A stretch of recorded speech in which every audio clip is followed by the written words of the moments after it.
ಆಗಿರೋದಾದ್ರೆ ಆ ಉಜ್ಜೀವನ ಆರಂಭವಾಗಬೇಕಾಗಿರೋದು ನಮ್ಮ ಮಾನಸಾಂತರದಿಂದಾಗಿದೆ, ನಮ್ಮ ಒಳಗಿನ ಒಂದು ಡೀಪ್ ರಿಪೆಂಟೆನ್ಸ್ ಇಂದಾಗಿದೆ, ಆಳವಾದ ಪಶ್ಚಾತ್ತಾಪದಿಂದಾಗಿದೆ ದೇಶದಲ್ಲಿ ಉಜ್ಜೀವನ ನಡೆಯೋದು. ಹಲ್ಲೆಲೂಯಾ. ಯೇಸು ಪೇತ್ರನಿಗೆ ಹೇಳ್ತಿದ್ದಾರೆ, ನೀನ್ ತಿರುಗಿಕೊಂಡ ಮೇಲೆ ನಿನ್ನ ಸಹೋದರರನ್ನ ದೃಢಪಡಿಸು. ಅದರ ಅರ್ಥ ಪೇತ್ರನು ತಿರುಗಿಕೊಂಡನು, ತಿರುಗಿ ಒಂದು ಸ್ಥಾನಕ್ಕೆ ಬಂದು ನಿಂತನು. ಅವನು ನಿಂತು ಪ್ರಸಂಗ ಮಾಡ್ತಿದ್ದಾನೆ. ಒಂದೇ ಪ್ರಸಂಗದಲ್ಲಿ 3,000 ಜನ ರಕ್ಷಿಸಲ್ಪಟ್ಟರು. ಹಲ್ಲೆಲೂಯಾ. ನನ್ನ ಶಬ್ದವನ್ನ ಕೇಳ್ತಾ ಇರುವಂತ ಪ್ರೀತಿ ದೇವರ ಮಕ್ಕಳೇ, ಮಾನಸಾಂತರದಿಂದ ಏನ್ ಪ್ರಯೋಜನ? ಪೇತ್ರನೇ, ಹಲ್ಲೆಲೂಯಾ, ನೀನ್ ತಿರುಗಿಕೊಂಡ ಮೇಲೆ ನಿನ್ನ ಸಹೋದರರನ್ನ ದೃಢಪಡಿಸು. ಅದು ನಡೀತಿದೆ. ಪಂಚಾಶತಮ ದಿನದಲ್ಲಿ ಪವಿತ್ರಾತ್ಮನ ಶಕ್ತಿ ಅವನ ಮೇಲೆ ಬಂದಾಗ ಅವನು ಯಥಾರ್ಥವಾದ ರೀತಿಯಲ್ಲಿ ತಿರುಗಿಕೊಂಡು ಒಂದು ಪ್ರಸಂಗ ಮಾಡ್ತಿದ್ದಾನೆ. 3,000 ಜನ, 5,000 ಜನ ಸಭೆ ಒಳಗಡೆ ನುಗ್ಗುತ್ತಾ ಇದ್ದಾರೆ.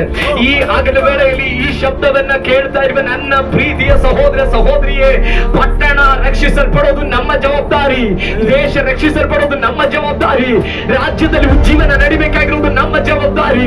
ಅದು ನಮ್ಮ ಮಾನಸಾಂತರದ ಒಳಗಡೆ ಅಡಕವಾಗಿದೆ. ದೇಶದ ಉಜ್ಜೀವನ ನಮ್ಮ ಮಾನಸಾಂತರದ ಅಡಕವಾಗಿದೆ.